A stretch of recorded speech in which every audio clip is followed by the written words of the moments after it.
Hello sa inyo mga kasari. Happy Saturday po sa inyong lahat. Pagpasensyahan nyo na guys kung wala ako masyadong energy ngayong Saturday kasi medyo masakit yung ulo ko ngayon.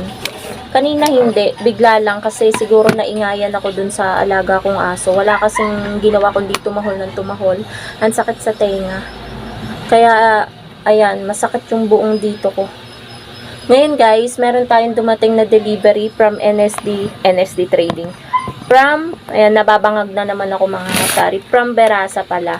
And ngayon, dadating din yung ahente natin. October 28 kasi yung sabi na balik ng JTI. So, ngayon is October 28, Saturday. Kaya, inaantay din natin sila. Pero bago yon, i-haul ko muna sa inyo.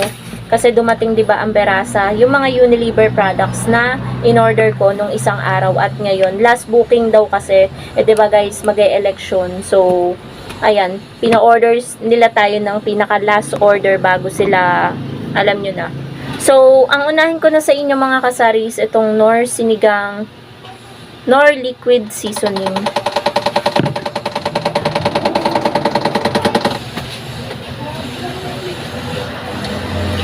Ayan, pasensya na guys.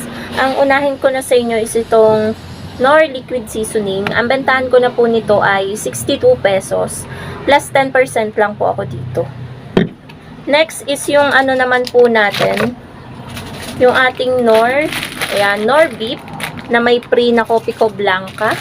And Knorr Pork na may free din na Kopiko Blanca. So, meron tayong dagdag kita dito na 30 pesos. Kasi ang bentahan po natin ng Blanca is 15. Dalawa yung na-free natin.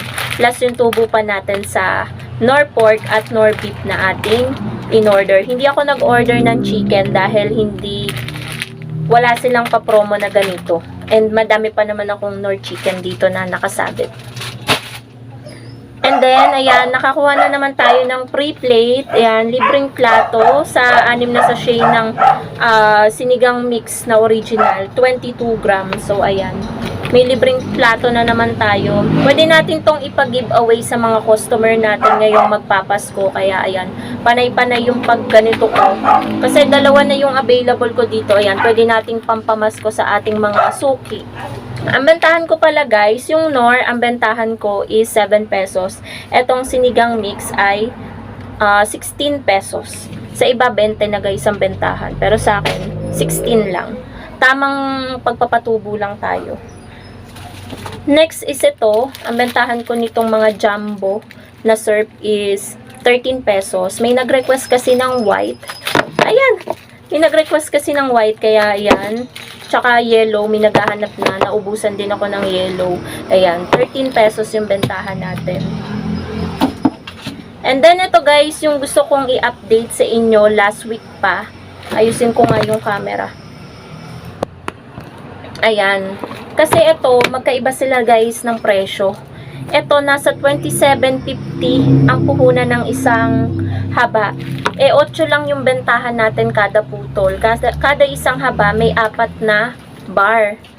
So, 8 times 4, 32. Ang puhunan na nito ay 27.50.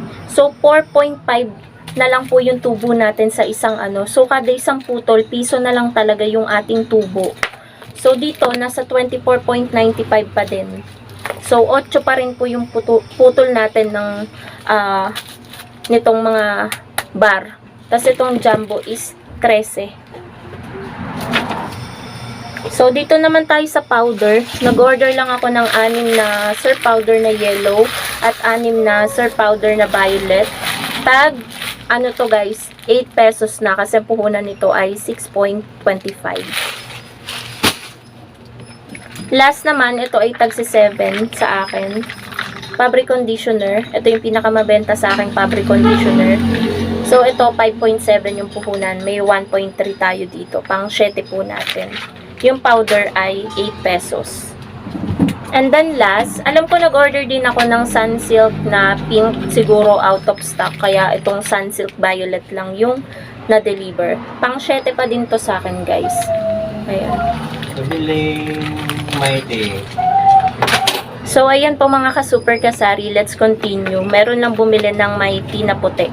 Ito yung last. nag-order ako dahil may nagre-request din ito, Rexona na shower clean. 10 pesos yung ating bentahan, 6.6 yung puhunan nito kada isang sachet. So, malaki yung tubo natin dito guys, 3.4. Pero sanay na kasi yung mga customer ko sa 10 pisong bentahan ko ng mga nakasachet na Rexona. Ito guys, yung blue. Ayan, nag-order din ako, 6 din. So, ang total ng pinagbayaran ko ay 694.40 pero sinakto ko na 695. Alam ko talaga nasa 700 plus yung pagbabayaran ko. Gawa ng nag-order nga ako ng Sunsilk Pink. So, yan guys yung updated pricing ko sa mga napakita ko sa inyo na mga Unilever products. So, antayin na lang po natin ang JTI. Ang kukunin ko nga pala mga kasari sa JTI ay konti lang dahil buong linggo ay medyo matumal po talaga ang mga sigarilyo. Ang bumebenta lang talaga is Camel. So, ang kukunin natin, Camel Menthol, Camel na yellow, Winston Red at Winston Lights. Winston Lights, 5 kaha lang. Winston Red, isang rim. Camel Menthol, dahil tumumal din siya, isang rim. Tapos, yung Camel natin na red or yellow yung packaging. Yellow yung kaha is 4 na rin po yung ating kukunin. So, ayun guys, update ko na lang kayo kapag dumating na ang JTI. Much later. So, ayan pa mga kasari, after 2 days, ay hindi pa din po dumadating yung ating ahente po ng sigarilyo, which is yung JTI na naka-schedule ng October 28 na babalik daw nung Saturday. Ngayon guys is Monday na, hindi pa botohan ngayon, nakaboto na. Ayan guys, nakaboto na ako. So, hindi sila pumunta kasi kahapon, linggo, wala namang JTI kapag linggo. Hindi sila natuloy, lalo na ngayon at botohan. Baka wala silang mga pasok or baka hindi talaga naka-schedule na pumunta ngayon. So, ang ginawa ko, so, ayan po mga kasari, meron lang bumili. At bumili din ako ng taho. Ayun, umalis kasi ngayon guys si mother. After niya daw bumoto ay diretso siya sa Palapala para bumili ng gamot. So sabi ko pag uwi niya, daan siya ng Pure Gold kasi wala na guys akong Camel. Akala ko kasi pupunta talaga ang JTI kasi sabi nila sa Sabado daw sila pupunta. So wala na talaga akong Camel dito mga kasari. Ito na lang. Ayan. So, ang mapapanood nyo na lang dito sa video nito is yung pag-haul and pricing ko sa inyo ng mga Unilever products. So, dito ko na lang guys tatapusin ang aking vlog. Thank you so much for watching and vote wisely. Bye guys! Happy selling sa inyong lahat!